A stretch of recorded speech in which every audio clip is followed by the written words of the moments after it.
Bueno, hola, ¿ahí se escucha? Bueno, nosotros somos integrantes del Centro de Ensayos de Software y hoy les vamos a estar hablando de testing de Internet de las Cosas. Bien. No, primero que nada quería agradecer porque estamos acá y porque hay tanta gente en el evento y más que recién nos encontramos con unos alumnos del Plan Ceibal, que son jóvenes que hace 2 meses no conocían nada de testing y ahora se vinieron a todo el evento y ya nos dijeron que tienen muchas dudas y cosas que quieren conversar, así que está bueno para la comunidad de testers todo esto. Esto lo quería comentar, me parece interesante. Bueno, primero voy a definir un poco qué es esto de Internet de las Cosas, ¿no? O sea, y por qué estamos hablando nosotros de testing de esto en este momento. O sea, Internet de las Cosas son objetos interrelacionados a través de Internet, ¿no? Que ya están entre nosotros, o sea, nosotros ya estamos usando objetos que están interconectados y accedemos desde distintos lugares para distintas funcionalidades, ¿no? Quienes no tienen en su casa, no es que todos tengamos, pero mucha gente, tienen cámaras IP y acceden a través de sus celulares para ver qué está pasando en su casa. O, no sé, un caso tenemos un compañero que tiene el timbre de su casa conectado al celular, llama a alguien, contesta, le suena en el trabajo el celular y dice, ¿quién es? Vendiendo tal cosa, no, ahora no puedo salir, y parece como que estuviera ahí y no lo está, ¿no? Entonces tenemos objetos por distintos lugares que la característica que tienen es que tienen un identificador único, que es el IP, y que cada vez más estos objetos se están intercomunicando entre ellos mismos sin que exista interacción humana, ¿no? Entonces, nosotros como testers tenemos que ver dónde nos posicionamos para probar este tipo de sistemas, ¿no? Porque no son ni pruebas con dispositivos móviles solo, no son, o sea, aplicaciones que nosotros podemos relacionarnos a veces y tenemos que crear interfaces para poder comunicarnos con esos sistemas. Y después está esto que son las plataformas de Internet de las Cosas, ¿no? Que es software que su objetivo es gestionar mensajes que les llegan de distintos sensores o dispositivos y trabajar con esa información, ¿no?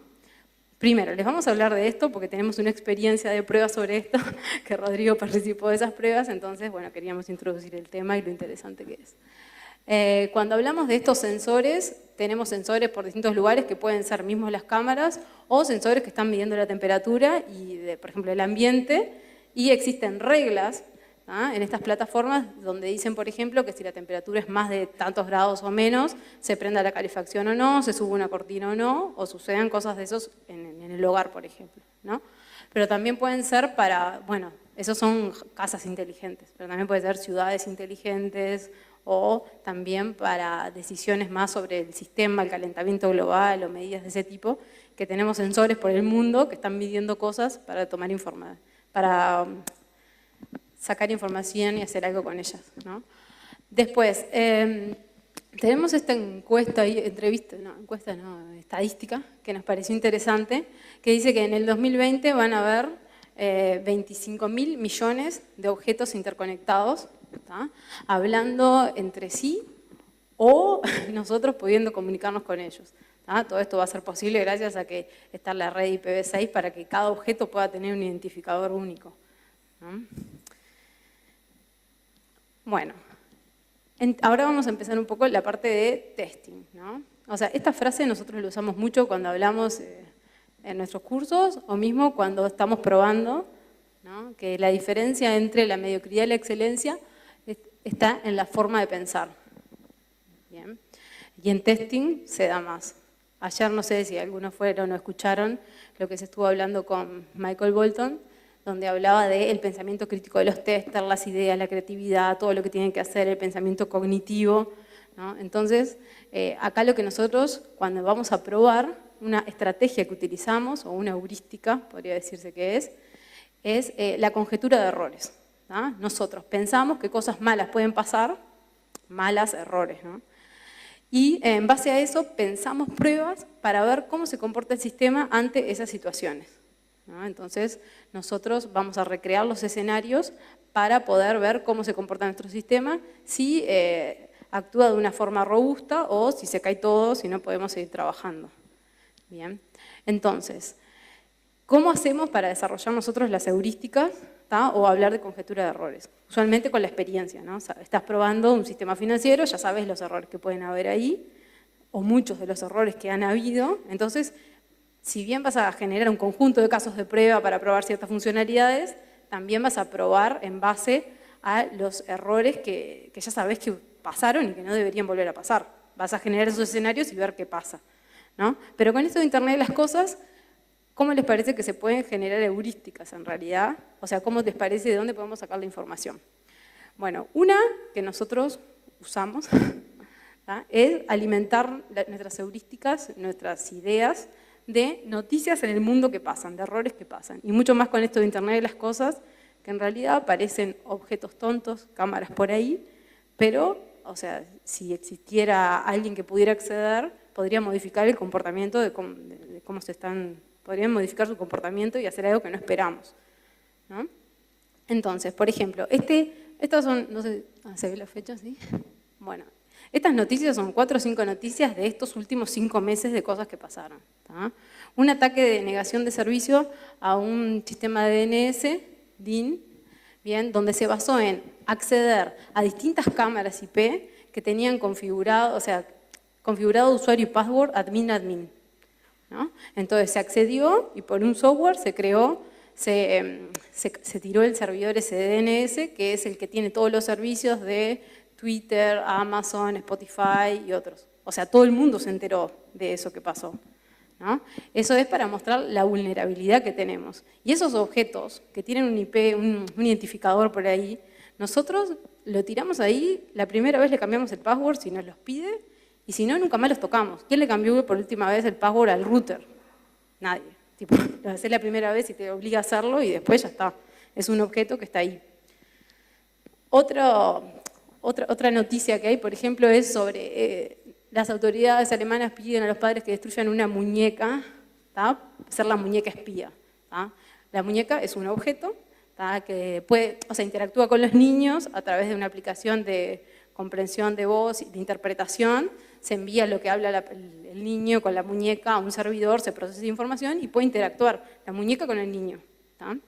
Aparte de todos los temas éticos, bueno, yo que sé, de datos, de por qué los datos de los niños están por ahí, lo que pasaba era un error, en realidad de seguridad, que es que se podía acceder por Bluetooth, ¿no? A la muñeca para que los padres escucharan los que hablaban los niños con la muñeca y ver qué querían, pero para enlazarse por Bluetooth no necesitabas nada y no tenía contraseña ni nada y podías detectarla simplemente con el nombre. Entonces era un elemento que tenías en tu casa que lo que a vos hablabas podía estarse almacenando por otro lugar y esa información también podía estar siendo procesada, ¿no? Y bueno, y acá tenemos un software que está destrozando routers, webcams, smart TVs, y esto es ahora, o sea, el mes pasado, porque dice que la red está enferma, entonces hay que curarla. Entonces para eso, bueno, accede a los dispositivos buscando por IPs, le hace una prueba de seguridad mínima, si se puede acceder, chau, lo bloquea. Podrían haber hecho alguna otra cosa no tan destructiva, pero bueno, problemas de seguridad. O otro que salió en las noticias, que no sé, bueno, no les voy a explicar todo lo que significa, pero, o sea, no sé si escucharon hablar del calentamiento global y que en los últimos años, 20 años, hubo una pausa en el calentamiento global, donde los científicos decían, no puede ser, y donde había gente que decía, sí, en realidad no importa, sigamos contaminando, el calentamiento global en realidad no es tal, las gráficas en vez de estar así, están así, bueno. Empezaron a ver que en realidad era un problema de interpretación de datos y de los sensores que tomaban la temperatura en los océanos, que antes se tomaban de una forma, ahora dentro de los barcos, ahora se toman en boyas, y hace que los promedios hagan bajar la temperatura. Y se tomaron muchas decisiones políticas en base a esto, cuando en realidad era un problema de esos sensores que estaban por ahí, ¿no? Tomando información. Todo esto es, alimentemos nuestras heurísticas, ¿no? La primera es seguridad en Internet de las cosas, la otra es los datos de entrada, todos los sensores que tenemos por ahí. Y después, esto último, con los manejadores, ¿no? Los asistentes de voz, tipo Alexa o OK Google, que algunos son fanáticos, ya lo tienen, y quiero apagar la luz, o sea, quiero hacer esto o aquello. Bueno, en realidad, por voz, si en la televisión está pasando una noticia que dice OK Google o Alexa, se activa en realidad y empieza, por ejemplo, a comprar casas de muñecas Como una niña que le dijo, quiero una casa de muñecas, Alexa. Alexa compró una casa de muñecas, le hicieron una entrevista en la televisión, miles de casas de muñecas vendidas a gente que no quería comprar casa de muñecas, ¿no? Y entonces, y miren la publicidad esa de Burger King, que también lo que hace es secuestra el coso personal diciendo, ok Google, y le hace hacer una búsqueda que no hay. Bueno, a los días, por ejemplo, Google Home ya reconoce las voces y podés decir, si le habla a tal persona, puede reconocer hasta 6 voces distintas en la casa y una cosa son los niños, otras son los adultos, el tipo de información que le dan. O sea, esto recién empieza y dice que no se puede usar para seguridad. O sea, no se puede usar para acceder a tu casa porque todavía no está lo suficientemente desarrollado. Pero se nota que es una necesidad, ¿no? En esto de Internet de las cosas. Bueno, y después de esta parte les quería decir, nosotros usamos esta norma, la 25010, para evaluar la calidad de los productos de software, ¿no? Donde tenemos distintos atributos de calidad y factores de calidad. Y para cada uno de esos factores nosotros definimos indicadores de cómo medirlos y todo eso, y los clientes pueden ver para cada uno de sus productos dónde tienen que mejorar, ¿no? Entonces acá lo que le queríamos plantear es esto. El problema no está en los atributos ni en los factores, sino está en qué es el producto, ¿no? Porque el producto no es solo la plataforma de OIT, el producto no son solo los sensores ni los dispositivos, el producto es todo. Es cuando hablan de pruebas unitarias y dicen ¿qué es la unidad? ¿Es un objeto, una clase, un componente? Bueno, acá es lo mismo, ¿no? Entonces cuando estamos hablando de evaluar la calidad de un producto, evaluar el todo en sí, ¿no? Y bueno, ahora Rodrigo les va a contar de la experiencia que tuvimos. Bueno, resumidamente voy a contar un poco una experiencia que tuvimos probando un componente para plataformas de Internet de las Cosas. Es un componente que implementa interfaces NGSI 9 y 10, que son interfaces que ofrecen operaciones para el manejo del contexto, disponibilidad, consulta de atributos de las entidades. Esta herramienta que nosotros testeamos ofrecía un conjunto de operaciones que trabajan sobre el protocolo HTTP, que permiten a los agentes o a los sensores registrar su contexto y enviar información de actualización, y también a los consumidores de la información suscribirse a los cambios en el contexto, ser notificados cuando hay cambios en el contexto o hacer consultas on demand de la información del contexto. Bueno, esta herramienta es una herramienta genérica que se integra en distintas plataformas, puede integrarse en el hogar, por ejemplo, como comentábamos, y entonces trabajar con pequeñas cantidades de datos y pequeño conjunto de sensores con la información del hogar, o también en plataformas más complejas de Smart Cities, con muchos datos, muchos sensores, trabajar de forma jerárquica con otras instancias del mismo sistema, y en fin, puede trabajar en cualquier ambiente en donde los sistemas puedan interactuar con protocolo HTTP, tanto para consultarle como para enviarle la información. Nosotros fuimos contratados para hacerle pruebas de performance a esta herramienta, y en particular el objetivo de las pruebas era contestar a las dos preguntas que tenemos ahí. ¿Cuántos sensores soporta el sistema en general? Y para una cantidad dada de sensores, ¿cuántos suscriptores soporta? Estas pruebas, el resultado de estas pruebas, en que buscábamos un punto de quiebre en ambas dimensiones, le van a permitir a la empresa tomar decisiones en el desarrollo de la plataforma, de esta aplicación. Bien, estas pruebas de performance presentaron un conjunto de desafíos, porque son pruebas distintas a las pruebas de performance que estamos acostumbrados a realizar. No tenemos una interacción humana, no tenemos un sistema web, no tenemos un flujo a seguir, y muchas veces también teníamos la problemática para verificar dónde estábamos. Entonces, los principales problemas estaban en la generación de datos o en la recepción de los resultados. En particular, en la generación de datos, nos vimos con la necesidad de simular la frecuencia de sensores, ¿no? Sistemas que lo único que hacen es enviar información cada un cierto tiempo. Y después, por el lado de la recepción de datos, necesitábamos tener la información, los mensajes que recibían los clientes, los que estaban suscritos al contexto. Y para eso también necesitamos registrar las horas, o sea, los tiempos en los que llegaban los mensajes. Y en general necesitamos contar con una infraestructura que permitiera simular que los sensores, el manejador y los clientes estuvieran de forma remota, ¿sí? Y tuvieran que comunicarse a través de la red. Bueno, para las pruebas nosotros utilizamos la metodología del CES, o sea, pruebas de carga incrementales, comenzando con una carga pequeña e ir subiendo la carga y comparando los resultados de los tiempos de cada carga. Como herramientas usamos JMeter para hacer los generadores, o sea, los sensores, simular los sensores. Utilizamos Nemon para el monitoreo de los discos, de la red, de las bases. Y tuvimos que desarrollar un conjunto de scripts para que recepcionaran los mensajes, o sea, para que hicieran de clientes, se suscribieran en el contexto y recepcionaran los mensajes y a su vez los guardaran en un log con la hora y el mensaje para después poder evaluar bueno, los tiempos a los que habían llegado esos mensajes y también la correctitud de los mismos. Un poco la infraestructura es como la que se puede ver ahí, todo eso fue montado en la nube con máquinas virtuales.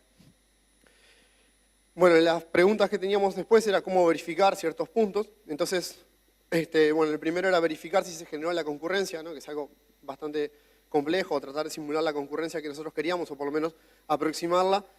Para eso usamos la información que nos brinda JMeter, o sea, los datos de las gráficas y demás, para saber exactamente cuántos sensores mandaban en los picos más altos, o sea, ya que eso no era algo uniforme. Luego, para verificar si todos los mensajes llegaron al manejador, o sea, teníamos las bases de datos, script para consultar y verificar, el manejador loguea, o sea, almacena en base de datos todos los mensajes recibidos.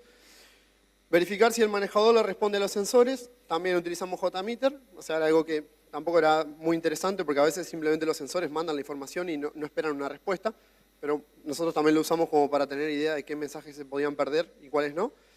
Y por último, los logs que les comentaba que generaban los scripts que recibían los mensajes, con eso verificábamos que se recibieran todos los mensajes del otro lado y la correctitud de los mensajes, ¿no? O sea, que viniera toda la información que se necesitaba. Bueno, como resumen, o sea, fueron pruebas satisfactorias, pudimos responderle las preguntas a la empresa que nos había contratado para eso. Sabemos que la aplicación, o sea, la herramienta, hoy por hoy se está usando en distintas plataformas de Internet de las Cosas, que la han seguido desarrollando, han implementado otros módulos que le brindan otros servicios para poder trabajar en ese tipo de plataformas. Y como para ir finalizando, la idea general de la charla un poco es mostrar que esto es lo que se viene, o sea que están empezando a aparecer muchos dispositivos, en otros ya están llegando a Uruguay, ya hay en otros lugares y vimos que hay un montón de problemas con ellos. Cuando lleguen acá, seguramente se van a empezar a desarrollar aplicaciones que interactúen con estos sistemas. Entonces, nosotros como testers tenemos que empezar a formarnos, a capacitarnos para poder afrontar esas pruebas. En particular, en Internet de las Cosas, es importante la automatización de las pruebas, entonces se van a necesitar herramientas para hacer estas pruebas también. En fin, nosotros nos encontramos ahora en una situación parecida a la de hace unos 10 años, o un poco antes en realidad, cuando se empezó la masividad de los smartphones y el desarrollo de aplicaciones, y hubo que pensar nuevas heurísticas, nuevas metodologías, ¿sí? Desarrollar nuevas herramientas para poder hacer pruebas a los dispositivos. Hoy estamos en una situación parecida, tenemos Internet de las Cosas, con montones de dispositivos distintos, con las aplicaciones que deben de correr en varios dispositivos. Sabemos de la práctica que no es viable probar en todos los dispositivos. Aplicaciones que van a trabajar con distintos protocolos, que van a trabajar con distintas interfaces y en particular lo que comentábamos al principio, interfaces sin la interacción humana, ¿sí? Como las principales dificultades. O sea que bueno, estamos ante la puerta de algo nuevo y podemos empezar a pensar y a desarrollar cosas para mejorar el testing. Bueno, muchas gracias. Si tienen preguntas.